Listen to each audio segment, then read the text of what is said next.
잘못된 이민 정책으로 유학생 수 줄이다. 하명호 칼럼. 시드니 지역 대학교에 다니는 유학생은 년 42, 공공불로부터 최고 50, 공공불까지 학비를 지불한다? 그래서 정부가 대학에 지원하는 금액은 근소하지만 유학생 때문에 큰 도움을 얻고 있다. NSW주에서 가장 유학생이 많은 시드니 유니. 작년 한 해 동안 유학생들의 학비로 번 돈은 무려 14억 불이며 한참 중국인 학생이 많을 당시인 2019년도에는 전국 유학생 총 수입이 114억 불이 되었다. 현재는 누가 유학생을 더 많이 수용하느냐에 따라 대학 운영이 되기 때문에 각 대학은 서로 경쟁적으로 유학생을 모집하고 있다. 문제는 호주 태생 학생처럼 대학 입시에 ATARS로 결정하지만 유학생인 경우 크게 점수를 낮을 경우가 많다. 시드니 법과대학은 국내 학생은 99.5%인데 유학생은 95.5%이면 가능하다. 중국 학생인 경우 중국의 대학 입학 점수 고카오를 호주는 참고하고 있으나 영어 평가가 없는 가오카오를 영국 정부는 인정하지 않는다. 시드니 대학의 유학생들의 75%가 공부하고 있는 인기 있는 학과는 경제학 Bachelor of Economics, 이다 국내 ATRS는 91점인데 유학생들은 ATRS 85점이면 입학된다. Bachelor of Art, Bachelor of Arts, Bachelor of Advanced Studies, Media and Communications 는 국내 학생은 ATARS 95점이나 유학생은 90점이면 입학시켜준다. 점수가 호주 학생보다 낮은 점수로 입학을 하고 잘 통하지 않는 영어를 사용하다 보니 그중에는 낙제 사는 경우도 많다. 졸업자 현황을 보면 시드니 대학 2022년도 호주 학생은 95%가 과정을 잘 이수해서 졸업을 하지만 유학생들의 졸업 성적은 85%만 졸업을 했다. 다음으로 유학생이 많은 NSW 대학은 금년에 호주 학생은 91.6%가 졸업을 했고 유학생은 88.6%이다.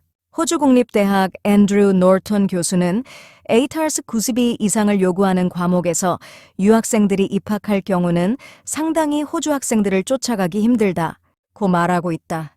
호주 유학생은 학교만 이익을 주는 것이 아니라 숙소며 생활 전반에 거쳐서 지역 경제에 큰 기여를 하고 있다. 그런데 현 노동당 정부는 많은 이민자 때문에 국민들의 비난이 높아지자 내년도 이민자 수를 크게 줄여 25만 명 미만으로 하기 때문에 유학생 수를 크게 줄이겠다고 발표했다.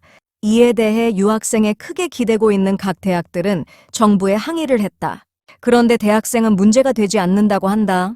호주의 유학생 50만 명 중에는 대학이나 초, 중등 학교에 정식 다니는 수는 20만 명 이내이고 다른 학생은 영어 공부, 비즈니스 공부 등 적당히 비자를 얻어서 일이나 하는 학생이 많다는 것이다. 이를 using education as a backdoor for low-paid work. 다시 말해 호주에서 공부보다는 일을 해서 돈이나 벌자라는 사람들이다. 이들이 많이 줄어들 가능성이 높다. 이들은 호주의 모자라는 손을 크게 대신하고 있다. 과거 1996년 전 7년까지 집권한 전 보수당 존 하워드 수상은 호주에서 대학을 졸업하면 대부분 이민자로서 우선권을 부여했다. 그러나 근래는 대학 졸업을 마친 이민자들에게 2년간 호주에서 직업을 갖도록 하고 2년 후에는 가라는 식이다. 그러나 대학을 졸업했다고 해서 유학생이 바로 자기 전공을 찾기는 어려운 호주다. 이들은 막일이나 노동을 하다 2년 후 돌아갔다. 미국이나 영국은 연구소가 많아 전공한 직업이 많지만 호주에는 그렇지 않다. 그런데 유학생에게 호주 체류 기간을 정부가 연장해 주었다. 학사 출신인 경우 2년에서 4년으로, 석사 출신은 3년에서 5년으로 변경하고 박사 출신은 4년에서 6년으로 연장을 한 대신에 나이는 과거 35세, 55세였던 것이 근래는 35세까지로 바꾸어져서 이전의 법으로 와서 PhD 박사 코스. 한인도 기자 출신은 나이가 해당이 되지 않아 호주 정부가 거짓말을 한다고 신문에 기고하기도 했다. 호주 정부는 과거 특별히 인도인에게는 2년, 6년까지 있을 자격을 주어왔다.